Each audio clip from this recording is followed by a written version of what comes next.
Good afternoon. Welcome to the first webinar of Feeling Knowledge project.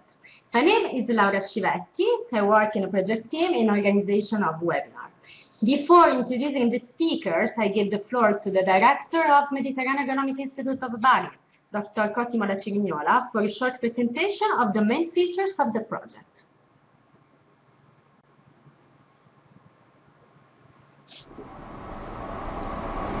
First of all, I would like to thank you for attending this webinar and for the interest you have shown in Feeling Knowledge project, which is highly appreciated. Technology and innovation that have shown their positive impact in the Mediterranean region give us the opportunity to communicate and work together from different countries building networks and bridges. This is the best representation of the spirit of our organization, MAIB, that, as many of you probably know, has been working hard for the last 50 years to support education, share knowledge and promote cooperation on issues related to agro-food sector in order to address one big challenge, ensuring nutrition while coping with scarcity of resources. This is also in line with the spirit of Feeling Knowledge, a project that has been developed with the Polytechnic of Milan in the framework of the 2015 Milan Universal Exposition, whose theme is Feeding the Planet, Energy for Life.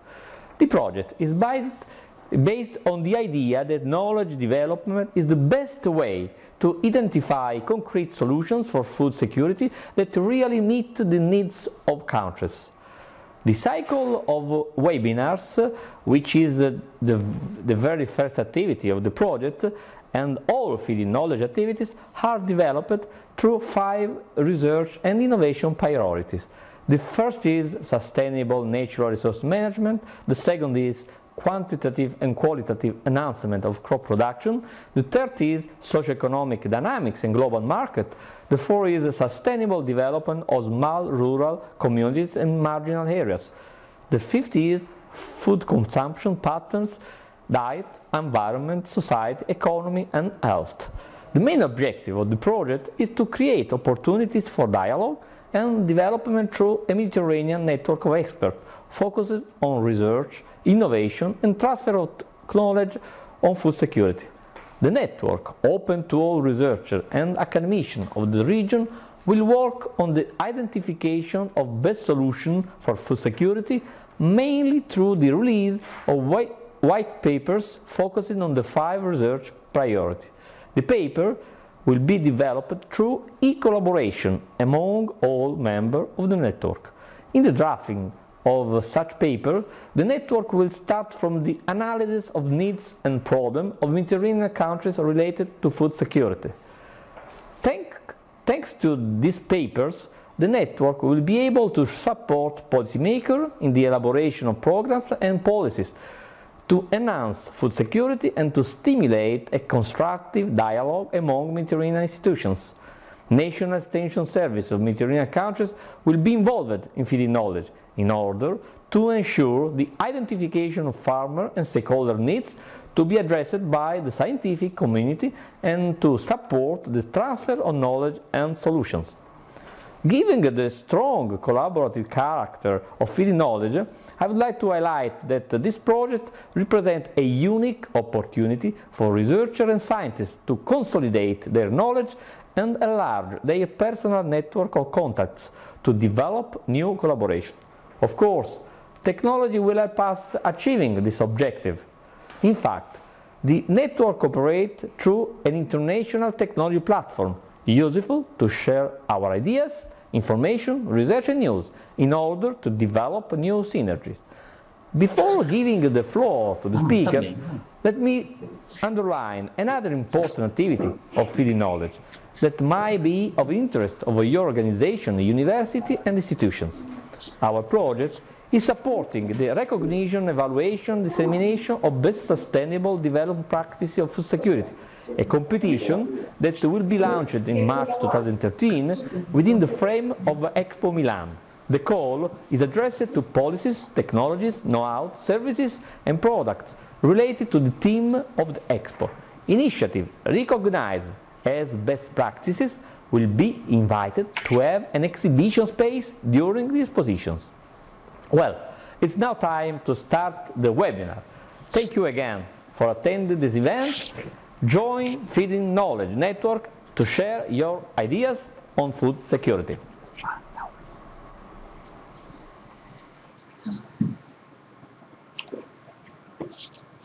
Thank you very much, Dr. Lacignola, for your presentation.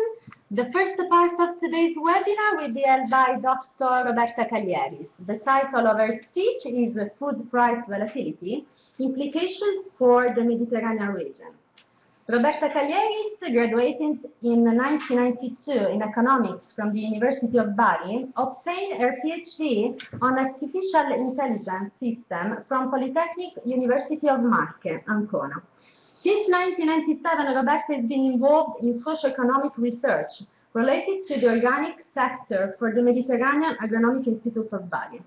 She is currently senior researcher at the Department of Organic Agriculture, where she collaborates in different international corporations, training a research project dealing with economic issues pertaining to the Mediterranean agriculture. Following the two speeches, the question time session is foreseen. Please write your question in the chat box that will appear at the bottom of the screen on the right. The speakers will answer after their speeches. Thank you. Roberta, the floor is yours.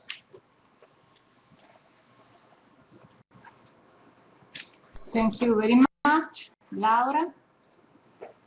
My speech will be about food price volatility and implications for the Mediterranean region.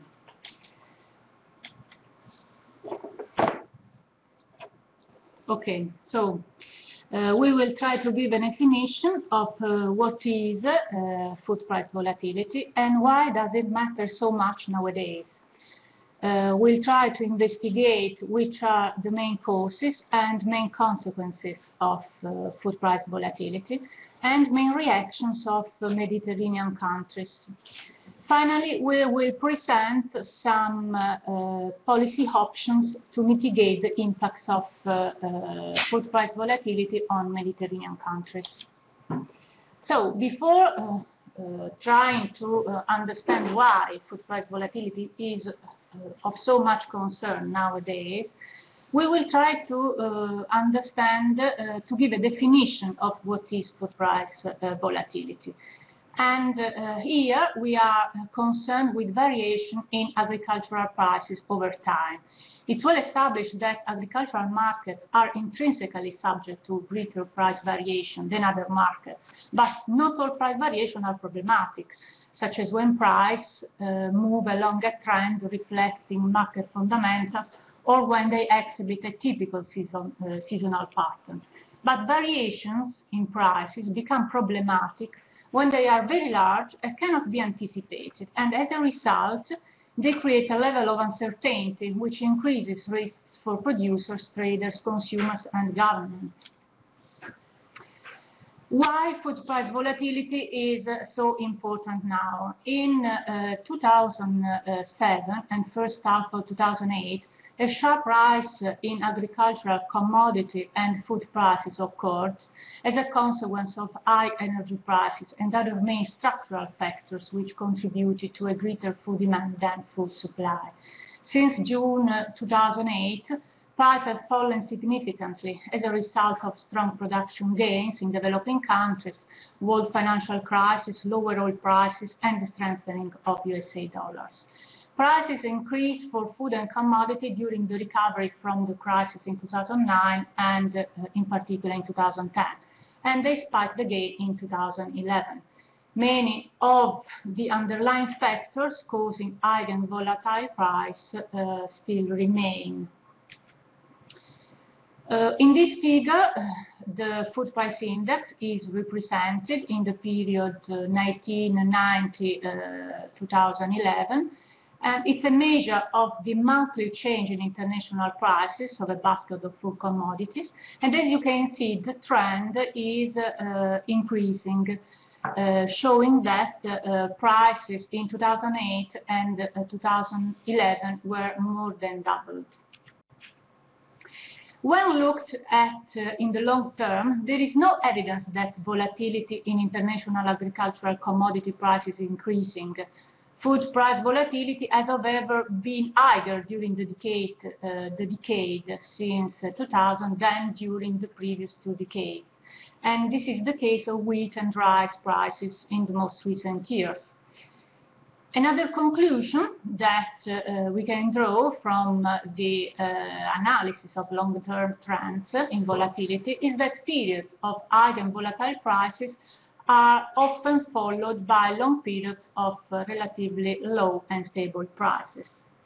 But in this graph, you can see with more evidence that in recent years there were the rice markets and the wheat market showed a very strong increase in prices. It's also important to consider the implied volatilities. In fact, implied volatility reflects the expectations of market participants on how much volatile prices will be in the future. Increases in implied volatility reflect how market conditions and unpredictable events translate to higher uncertainty ahead for traders and other market participants. And as you can see, since 1990, the implied volatility for major crops has increased significantly. Let's now speak about what are the main drivers of recent volatility. There were a lot of factors contributing to food crisis. But we can say that, in fact, we can say that both cyclical and structural forces are creating a system that is very sensitive to supply shortfalls. First of all, food demand. Food demand is increasing faster in Arab countries than worldwide. And this is largely due to structural factors. Main are the population growth rate, which is projected to be at 1.7% in Arab countries compared to 1.1% globally. Then income increases at 3.4%, which is also faster than the global average. Urbanization is also increasing. In fact, urban population in Arab countries grew by 3% during the period 1990-2006 compared to the global average of 2.2. Water and land constraints, climate change, and cereal yields also contributed. In fact, cereal yields have grown relatively slow, 14.5% in Arab countries compared to 21.5% worldwide. But the question which is important to give an answer is, will food price shocks continue to be a problem? Among the analysis of drivers of recent volatilities, it's very important to highlight the concept of trade dependencies, because South Mediterranean countries are vulnerable to fluctuation in international commodity markets because they are heavily dependent on imported foods. If you see the group of Arab countries import almost 60% of the food calories they consume. And in terms of supplies, main exporters such as Argentina, Australia, Canada, UE, and USA supply more than 70% of the world's traded cereals. This means that supplies for Mediterranean countries are highly dependent on events in these countries and on Arab countries' relationships with them. It's also important to consider that international cereal markets are thin. Only 18% of world wheat production and 6% of world food production is exported. The rest is consumed domestically. In 2008, some major exporters banned rice and wheat export for fear of domestic shortages, and bans contributed to the rapid price increases. The thinner the market, we can say, the sharper the fluctuation in prices and the higher the likelihood of future price shocks. Another important factor driving recent volatility is the low stock level. The low stock levels was observed in recent years and have been attributed to the partial dismantling of price support and intervention purchase schemes in some developed countries, as well as to correction of the quality of information on private and government health stocks in important producing and consuming countries. Low stocks relative to use and uncertainty about stock levels in some parts of the world contributed to the 2007-2008 price spikes. Stocks were rebuilt during 2009 and the first part of 2010, but currently they are again being depleted. If stock levels remain low in major markets, the risk of volatility in prices will remain high. Another factors to consider among causes of recent volatility are the shifting patterns of agricultural production. Recent years have also seen some shift in production patterns, particularly of food and feed grains, and world markets are more dependent on supplies from the Black Sea region and other newer agricultural production regions than in the past. Yields in these regions are less stable and supply more variable than in some other parts of the world, where natural conditions are better and where application of the most up-to-date technologies and management practices have increased and stabilized yields. Also, in this graph, the global productivity growth rate for major cereals is illustrated, and as you can see, the trend is declining. This is partly because public support for agricultural research has decreased since 1990, and unless this trend is reversed, the likelihood of food price shocks will increase. Another important driver of the recent volatility are biofuels. Biofuels accounted for a significant share of global use of several crops, and policies promoting biofuels coupled with high domestic tariffs that discourage biofuel imports shift land away from food production and pass-through. There is evidence that this is occurring in USA, which accounts for 28% of world cereal exports.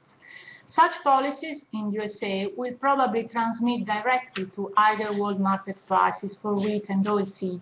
Sustaining such policies in the future will contribute to thinner wheat market and an upward structural adjustment in wheat prices. Similar biofuel policies in the European Union, Canada, and elsewhere could affect the production of wheat, coarse grains, oilseed, sugar, and other crops.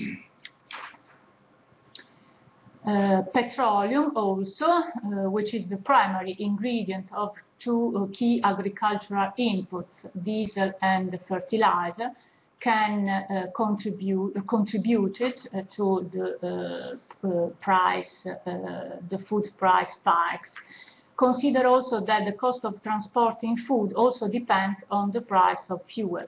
In addition, rising petroleum prices can also impact commodity prices by increasing the demand for biofuels. Other factors were monetary policies and currency fluctuations.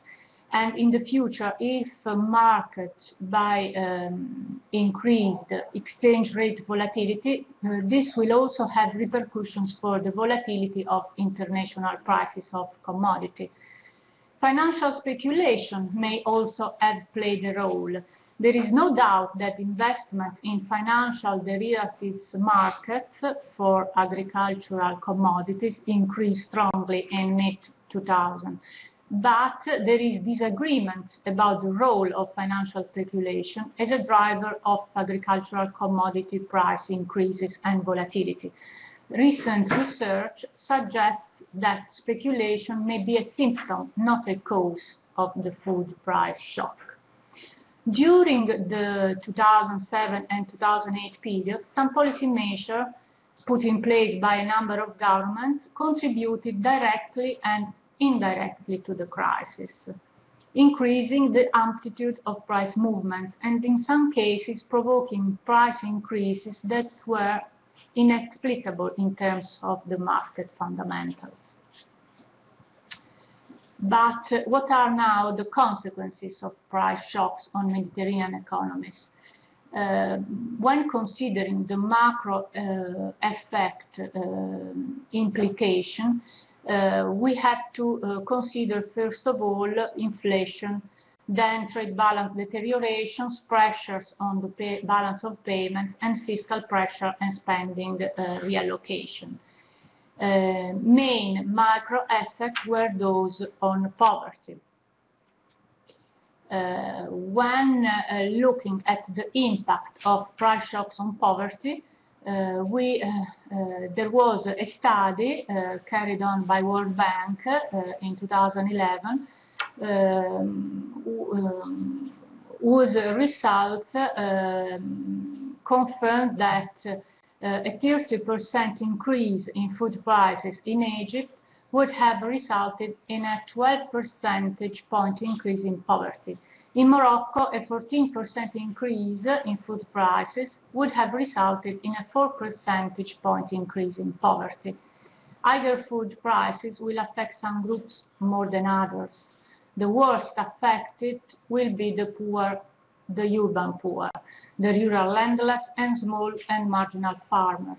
Large farmers will be partially buffered since they are likely to benefit from higher produce prices. In contrast, a large proportion of small farmers in several Arab countries tend to lose from higher food prices because they are net consumers of food. What's important to put in evidence is that the impact of food price volatility varies by Mediterranean countries and within the countries. It depends if food consumption is comprised of locally produced staples, and the impact also varies according to the extent these prices are transmitted locally. So what is important is to give an answer to the question, how vulnerable are Arab countries to global food price shocks? And a recent research carried out by World Bank tried to give an answer to the question, to what extent international food prices affect domestic food prices in Mediterranean countries. And result demonstrated that the full transmission process of international food prices into domestic markets take about 1 year to complete the full effect. And the estimated pass-through coefficients indicate that, on average, a 1% increase of world food prices can increase domestic food prices by some 0.2 to 0.4%. In this graph are provided country estimates of the international food price pass-through to domestic food prices in some Mediterranean countries. As you can see, the pass-through effects are notably higher for Egypt and Iraq. This indicates a high degree of vulnerability of households to international food price increases.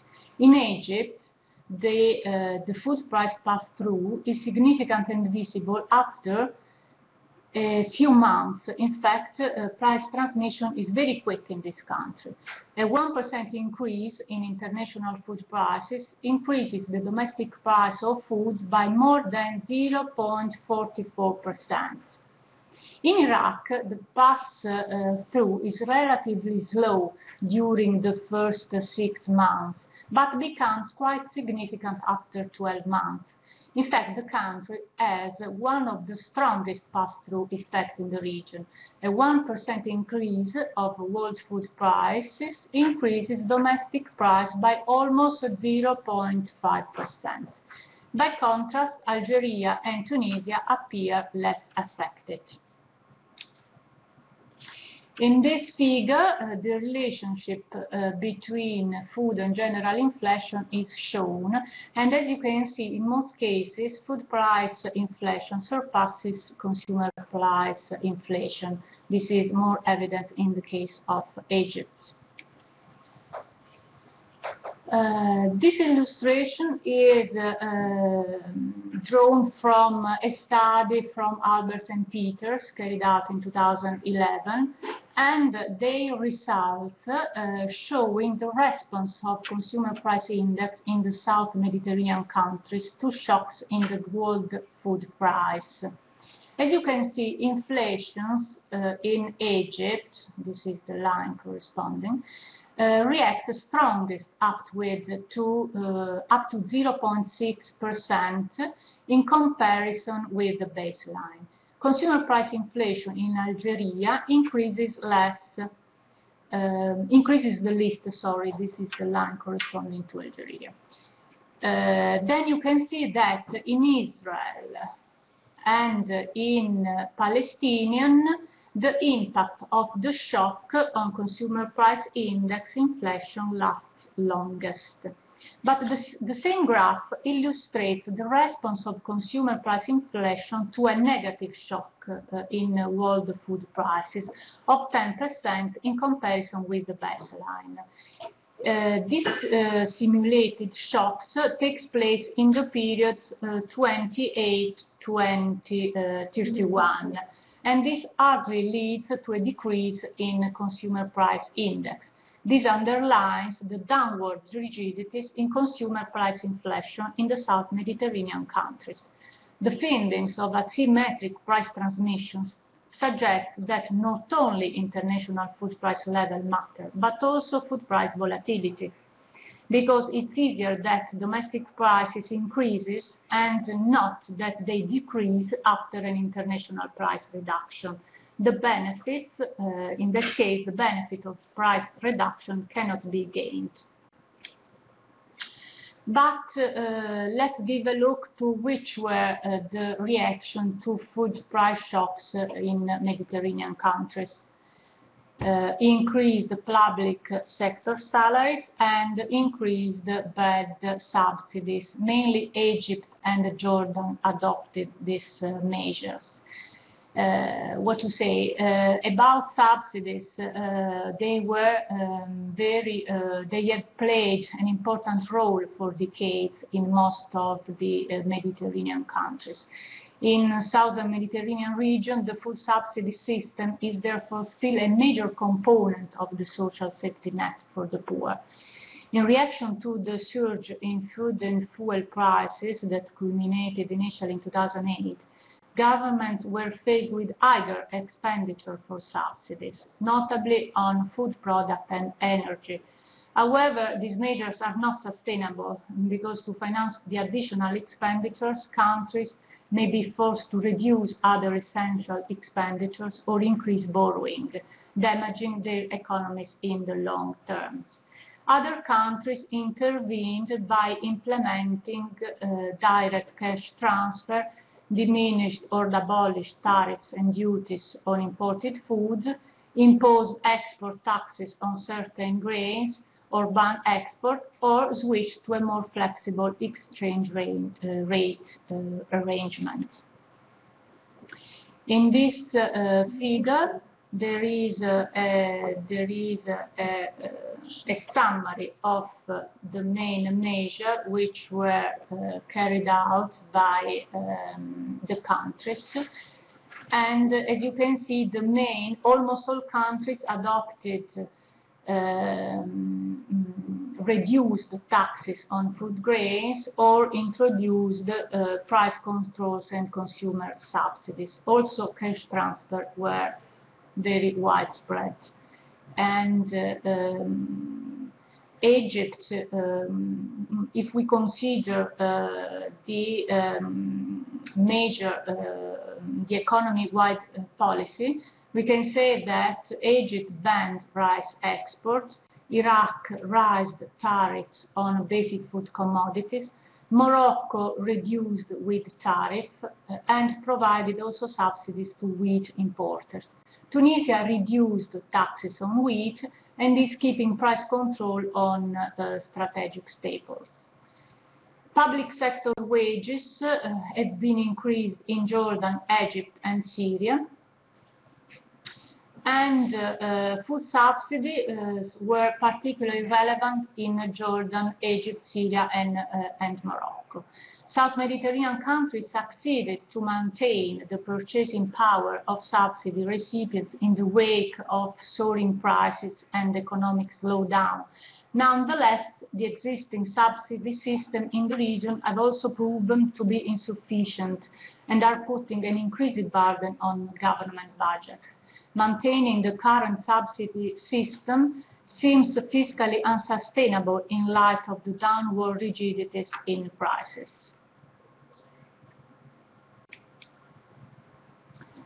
In this graph, food, as you can see, this graph is about food and fuel subsidies introduced in Mediterranean countries as percentage of gross domestic product. As you can see, the food subsidies were introduced in the years that we are considering in this analysis. Also in Jordan, there was an increase in food prices, while Morocco increased fuel subsidies, and also Tunisia increased food subsidies.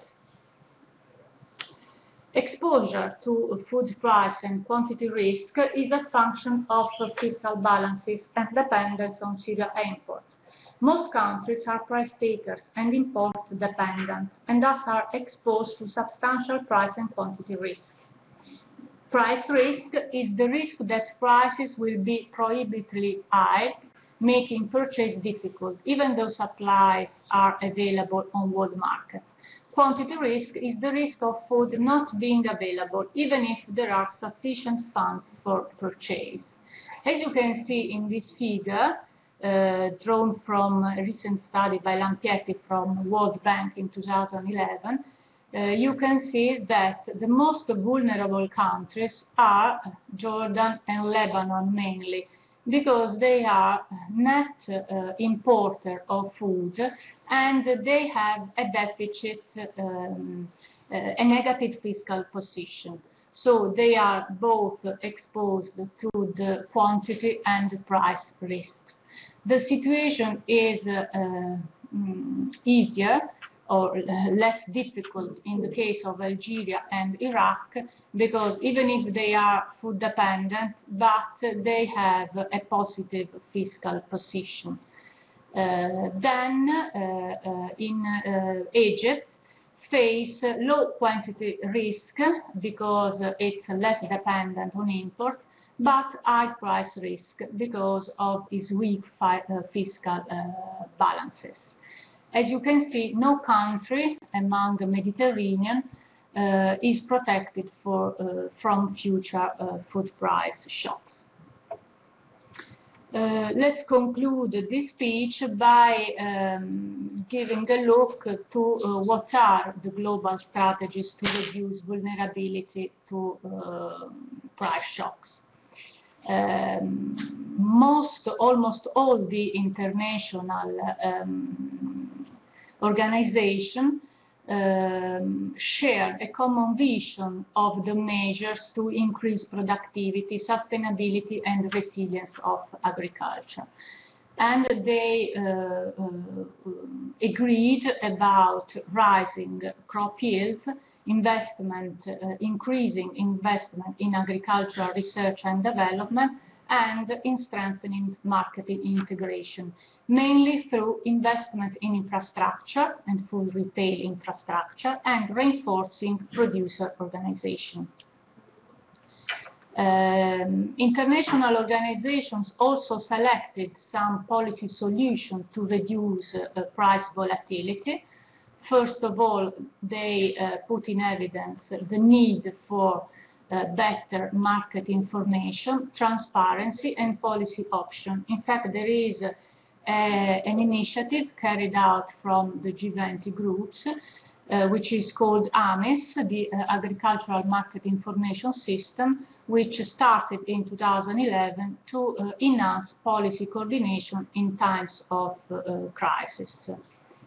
Other options are those considering the international food stocks, the regulations of future markets, and domestic agricultural and trade policies, mainly by reducing import barriers, trade distorting domestic support, and all forms of export subsidies, clarifying and strengthening provisions concerning export restrictions, reducing policy conflict between food and fuel, and dealing with waste.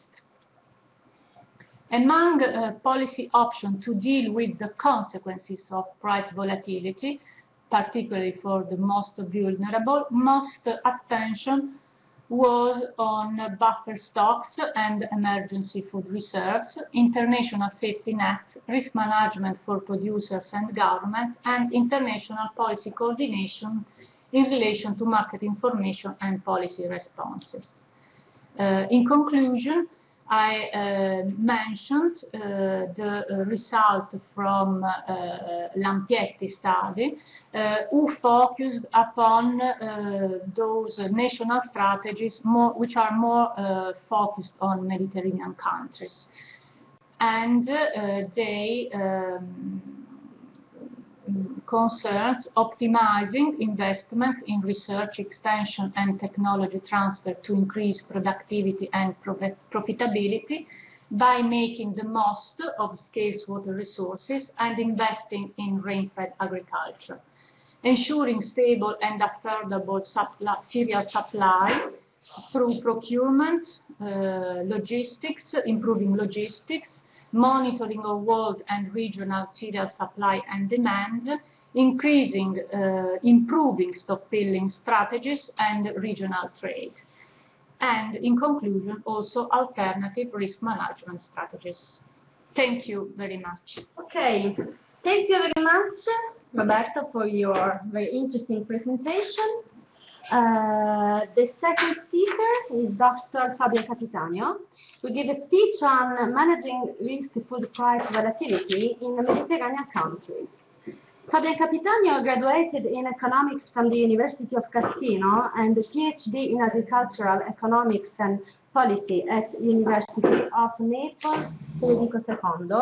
He is currently associate professor in agricultural economics and policy, and researcher and consultant in the Sustainable Agriculture, Food and Rural Development Department of the Mediterranean Economic Institute of Bari.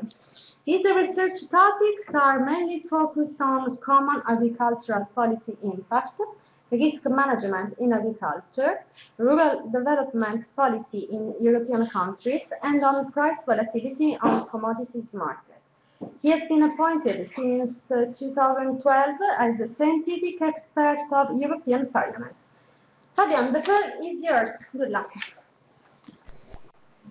Okay, good afternoon. So, following Roberta's presentation, with my presentation we focus our attention on three case study which carried out for Syria, Turkey, and Tunisia. Okay. So, by this presentation, we try to have a full understanding of the various risky factors affecting agricultural activity and their potential effect on farm level of welfare. We try to define the scope for farmers' own risk management responsibility as opposed to the public intervention. We try to investigate the existence and completeness of market for risk management instruments, and they highlight the risk management strategy institutional arrangement adopted by different actors in the relevant value chain. So, as we already introduced, we focus our attention on 3 countries in the South Mediterranean area, and by implement our investigation, we recur at the Delphi methodology, which is a methodology based on interviewing a number of experts, such as bankers, traders, insurers, policymakers, and of course farmers. The adoption of Delphi methods is due basically to the lack of reliable data, which avoid our investigation to investigate more deeply the topics of the risk management.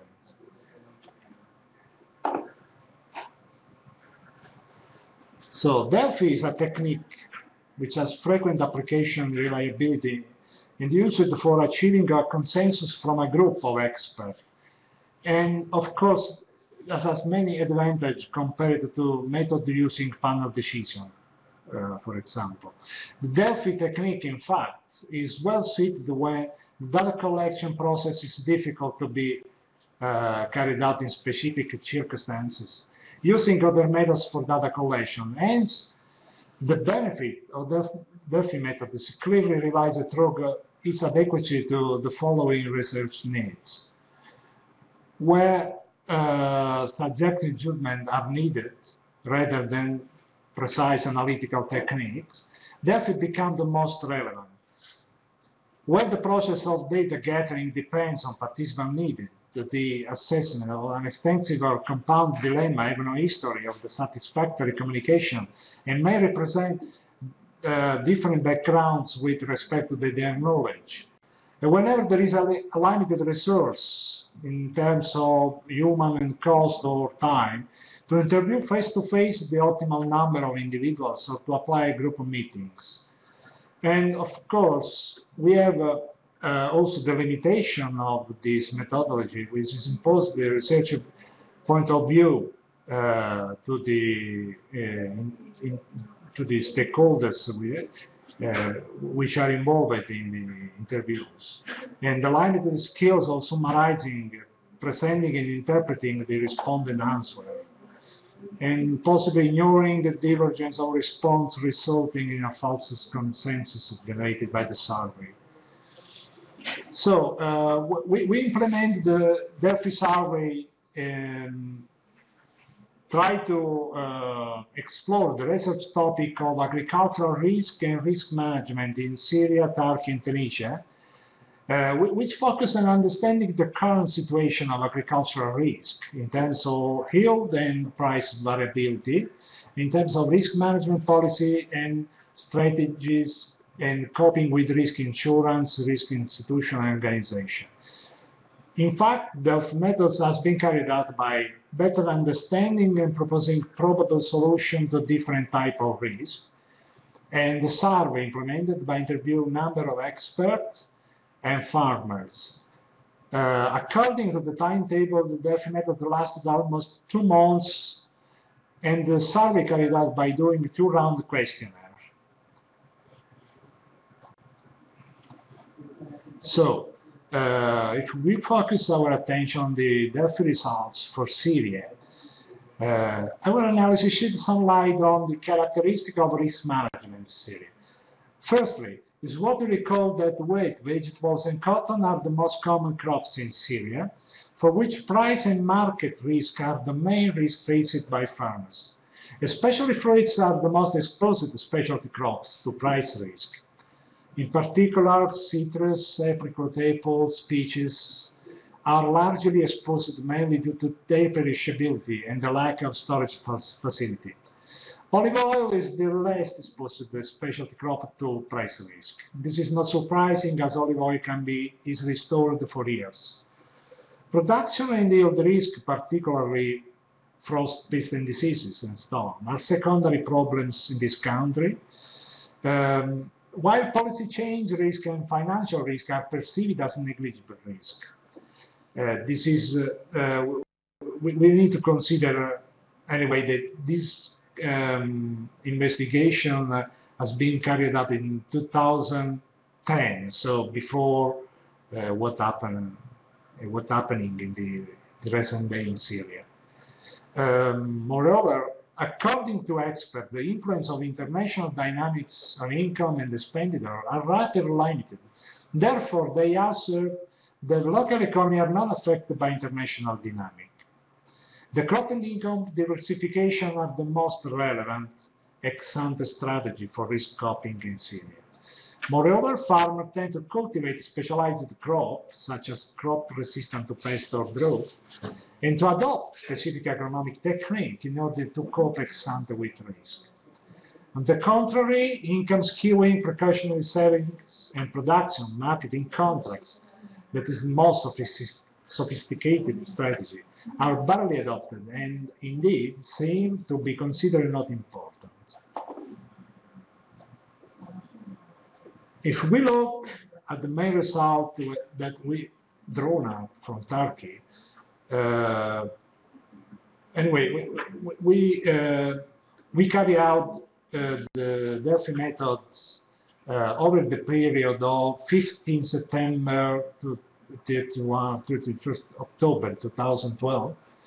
We collected the opinion of 130 experts, which were gathered mainly by face-to-face interview, and some has been reached by email. In addition, face-to-face interview with about 50 farmers who are most engaged with the fresh vegetable production in Antalya region has been carried out. As for Syria, price and market risk are the most relevant faced by operators in agricultural sector in Turkey. Production risk in most cases is very difficult to manage. Farmer cannot easily decide how much or what to produce. And there are three major factors behind production risk: natural disaster, insecticides, and production technology. In Turkey, it is almost impossible to manage the first one, while the second one can be managed at a certain extent. Third one is related to financial and price risk as well. While dependency on natural conditions has decreased with modern agricultural production in some developed economies, in Turkey this is not the case due to existing agricultural structure and production technology. Price and marketing risk consist of inexistence of price and sale guarantee. Unexpected price fluctuation and a priori price uncertainty during marketing affects farmers' income. Moving away from coupled agricultural policy towards decoupled payments with the imposition of international agreements, lowering agricultural transfer in addition the inexistence of wealth. Concerning Tunisia, Delphi survey to address the issue related to risk management has been carried out considering in particular the cereal sector, given its importance and impacts on food security for this country. In fact, cereals production in Tunisia is considered strategic for its impact on social stability. At the same time, constant efforts are made to improve production, particularly that of durum, considered as the cereal commodity in the country with a possible competitive edge, and in view also of its large in total cereal production, 80%. In the Tunisian case, the survey was conducted over a sample of about 40 experts involved in various capacities in the overall cereal supply chain: producers, cereals collectors, credit providers, insurance company, employees, input suppliers, etc. The survey was carried out in two areas: the northwest of the country, which is a typical cereal production region, and in the middle west zone, which is considered where, because the irrigation is expanding and it is often publicly hypothesized that cereal production activity will find a competitive place. Interviewers considered in most cases that agricultural activity is subject to uncertainty and risk that affect production and yields and therefore income. This is a key factor for farmers when deciding about agricultural activity to carry out on their farms, crops and livestock decisions. Other aspects were revealed by interviewers important concerning risk management, such as the lack of risk transfer or risk sharing mechanism and institution. We found in this country, of course, the limited use of risk management tools and the lack of public support of these kind of tools, and the question that rising input price negatively affected farmer revenue, especially in rural areas. If we're looking at some concluding remarks, we could emphasize that the first point is to retain the public policy for agricultural sector in this country, and this is a question which has been emphasized from the recent dynamics in food security, where price trends and poverty dynamics have largely interested the Mediterranean area. As well known, this country are experiencing a substantial phase of instability of policy change. The second question is the coordination of agricultural policy in this country respect to the developed countries. And other questions which are not in minor importance is the public support at risk management strategy would be a priority in the future years. And another question is that the fair functioning of market should be taken into account in the policy for the next year. Thank you for your attention. Okay. Thank you very much, Professor Capitanio, for your interesting speech. Very interesting. Now the question time is open. The speakers will answer to all your questions. Of course, since the time of this session is limited, the expert will be glad to answer 30 questions through Feeding Knowledge, Facebook, and Twitter official page. I invite you to follow us. And now, Roberta, it's your turn. Thank you, Laura. Well, there is a question: why food price volatility was higher starting from the year 2000 and ahead, and not in the previous year in the 80s and in the 90s? Well, I will refer to the position of the economists from the International Monetary Fund, who are warning that the steady increase in food prices since 2000 is a trend and not just the result of temporary factors. It is argued that while weather conditions may vary from bad growing condition to good growing condition, the main causes underlying the structural change in global food market will not be reversed.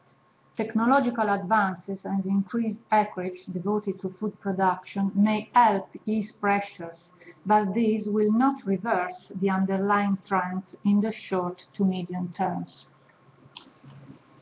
The following question is it possible at all to estimate what food and oil prices will be in the next few years to protect ourselves against the future hikes? Well, I'm afraid not.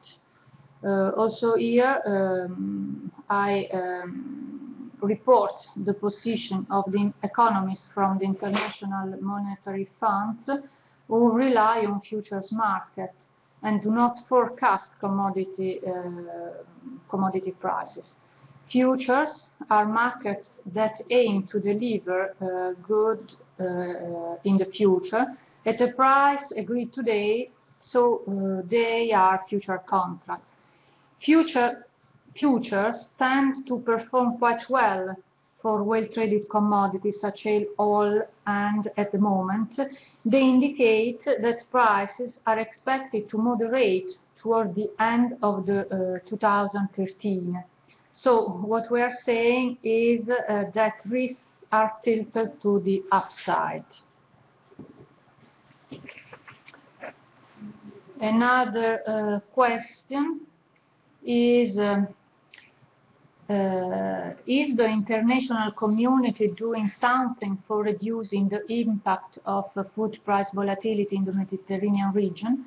There is a recent study from World Bank, I think it was a study in 2012, last year, and they examined the impact by region. They also analyzed the amount of resources that the international community devoted to those countries which were worst hit by the crisis. And Mediterranean countries received 3% of World Bank Global Food Crisis Response Program funds as immediate response to food crisis. In the long-term strategy, the dominant focus is going forward on strengthening safety nets, increasing agricultural and water productivity, and reducing vulnerability to international food price shocks. For those countries which are highly dependent on cereal imports with fiscal deficits, such as Jordan, Lebanon, and Tunisia, priority will be given to strategies to improve safety nets and better managing exposure to market volatility than to investments in agricultural research and development and rural livelihood.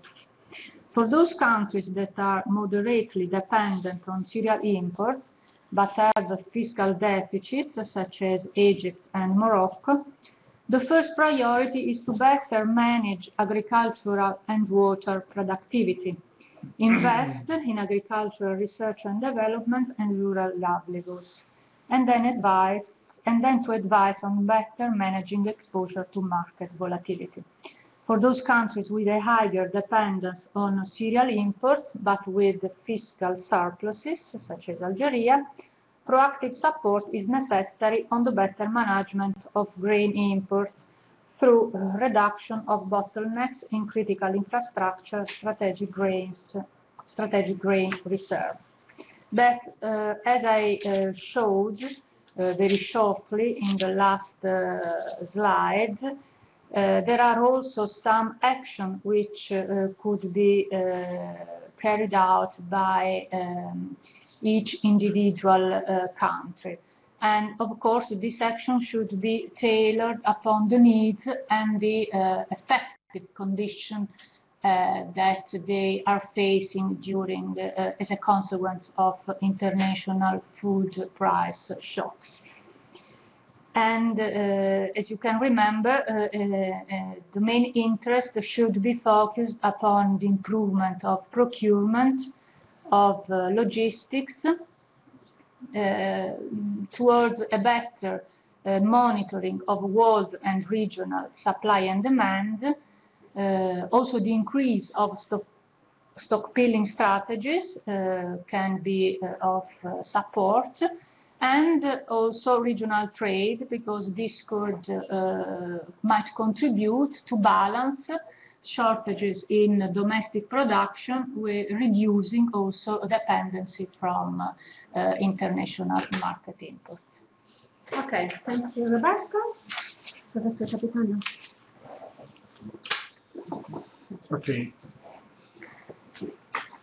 I received three questions. The first one is, which are the main differences among the agricultural system of the three countries that we considered in our investigation? But I think that the most important difference is that agricultural sector in Turkey is, of course, more open to international trade. So this is also the main point that opened this country to the shock in international markets. And the other difference, of course, is the policy asset of the country that we considered. But the other question is that Tunisia is the country which is more entailed with the agricultural trade and agreement with the European countries. The second question is the system of cooperative or other kind of grouping of producers possible in Mediterranean countries. If I understand well this question, I think that producer organization cooperative, of course, could be a possible system which could help agricultural system in this country to avoid all the problems which are linked to price shock in international markets, and try to manage the revenue risk with farmers face during their activity. The last question is it necessary to make a kind of insurance for farmers in order to decrease the volatility in crops? I think that the insurance system and also the public support to ensure crop insurance for farmers could help farmers to avoid the fall in their revenue. But if our objective, our aim is to face volatility in crops, so price volatility, and also yield volatility, crop insurance is not the optimal tools for this kind of risk, because in this case we need possibly to sign contract in the value chain for this country. That could be a useful tool. Also, mutual fund could be a tools which can help and support farmers in case of fall in yields or increase in input price on international markets. Okay, this is... Okay. Okay, thank you very much, Mr. Capitanio. Let me briefly thank the two speakers of today's webinar, Roberta Callieris and Fabio Capitanio. And of course, thank you all for attending this event. A special thanks to my colleague of MEDIT, Polytechnic of Milan, Gianfranco Elia and Valeria Baudo. Before closing, we remind you that this webinar was just one of a series of theoretical events devoted to food security. We really hope that you will retain the main spirit of our online conferences, in which we value collaboration and reciprocal exchange of ideas. Soon you will receive an update on Feeding Knowledge next activities. The next webinar will be held on March 7th and will be focused on sustainable development of small rural and communities in marginal areas. The speakers will be Dr. Lamberto Lamberti and Dr. Virginia Belsanti. Hope to see you online soon. Thank you very much. Bye-bye. Bye-bye. Bye.